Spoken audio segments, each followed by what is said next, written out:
Okay, thank you, Lars, for that promising introduction. Yes, my name is Arno and I'm a developer at DirectLease. I'm here to talk to you today about a module that we are currently developing for SilverStripe to use with the Auth0 library. Well, I'll quickly go over what Auth0 is, how we are using it, and I'll show you an example.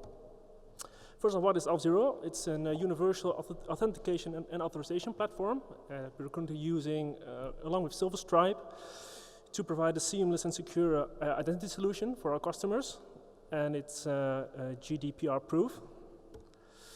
Basically, it provides you with, in this case, a dashboard where we can just see the activity of our users. These are users that are currently using our platform in Germany, and it allows us to control the users outside of SilverStripe. So we are, we don't need to rely on any cyber threat security or anything from the GDPR in case of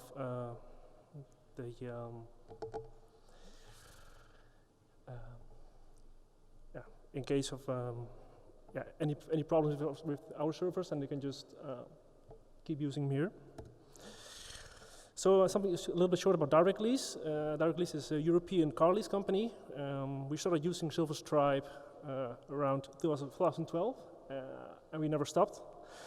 The things that we use at DirectLease is we don't like to reinvent the wheel, so we use a lot of great solutions made by third parties, and Auth0 is one of them. So basically, Auth0 has a PHP SDK, which already had an Auth0 module for SilverStripe, so we did not need to build one for that.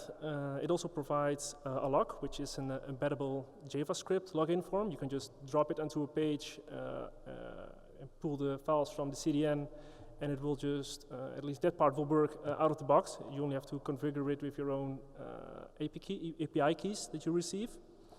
But they also provide a set of different API keys for managing users and dealing with settings on their platform. So what we have done is we've released a prototype of our module, which is currently on GitHub. And what we're doing is we have a login button on our website, and anywhere on the website when you click it, you will first be redirected to the security login page. There we do not show the default SilverStripe login form, but we present the Auth0 log, which is with Auth0 of course. And then we store the back URL inside the session, inside the local storage on the browser. And when the user comes back from the SilverStripe log, we then redirect the user back to the page where he originated from. Like I said, we don't want to host data of our users, but we do want to provide the power and the flexibility of the SilverStripe group and permissions that they provide. So what we're doing right now, this is just a prototype, is that we are logging a user from Auth0, and then the authentication and authorization happens on the Auth0 platform. And the user comes back into the Auth0 module, and first we will check if the user who logged in is an admin from ours or one of our employees. If so, then we will do a lookup based on his email address. And if he happens to be a member of our SilverStripe installation, then we will log him in, and if not, then we will use him, log him in as a default user. So basically what we have one member in our SilverStripe installation, and every user uses the same member object. So we do not have any groups or permissions for the users. We only have that for our employees. So that's a part we don't have to touch, but we do use the member object to see if a member can access certain parts of the site. And then what we do is we populate that member object with data from Auth0, which is the last line of the code, and basically store that either in the session and when we switch to SilverStripe 4, when the member object becomes persistent, we will actually store it on the member object. So we already have the getters and setters in place, but sadly we're still on SilverStripe 3 at the moment, so we cannot use a persistent member object. So we're currently storing in this session, but when we make the transgression, it will automatically switch to the getters and setters, and then it will stay. It will persist across all the requests that the user makes. I wanted to give you a quick show, at least on the way it looked on our website, so you can actually see it in action real quick. So this is our, let me make that full screen. It's our direct lease page where our customers can go to lease a car.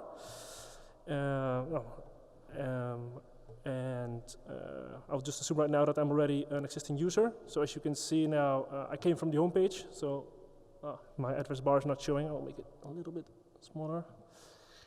My current URL is security/login/backurl/nothing because I came from the home page.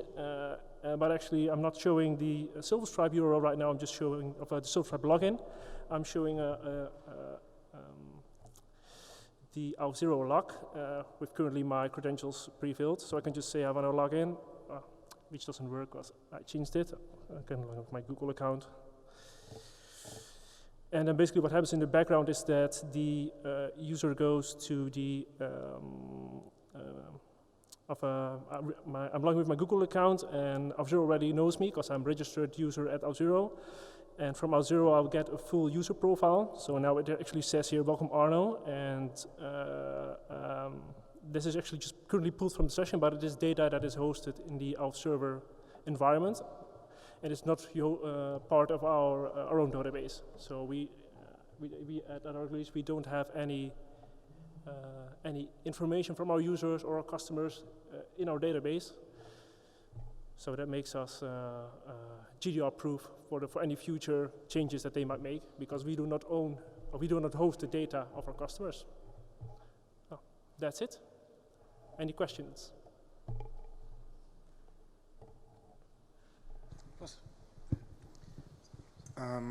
You said something about the user object getting persistent in SilverStripe 4. We still use SilverStripe 3, so I don't know anything about that. Could you elaborate really quick on that? Yeah, no, we are currently, on SilverStripe 3 with direct lease. I can show you the module that's currently ongoing. Where do I have the? So we've made a member extension right now, and what we're doing is we just listed up a bunch of getters and setters, which we do return the object, the value from the member object if the member object is still filled. But in SilverStripe 3, I've noticed that when you close the page, or when you redirect to another page, the member object is destroyed and it gets reinstantiated on every page, on every page load. So therefore, any returns that I make initially would be nothing, because the member object that we use is empty because it's not in database. So therefore, we store the information that we get from Auth0, we store it in the session. And actually, right now, I'm just returning stuff from the session. So that's how we do it in SilverStripe 3. And in SilverStripe 4, we can actually ditch the whole session idea and make use of the persistent member object. If that answers your question.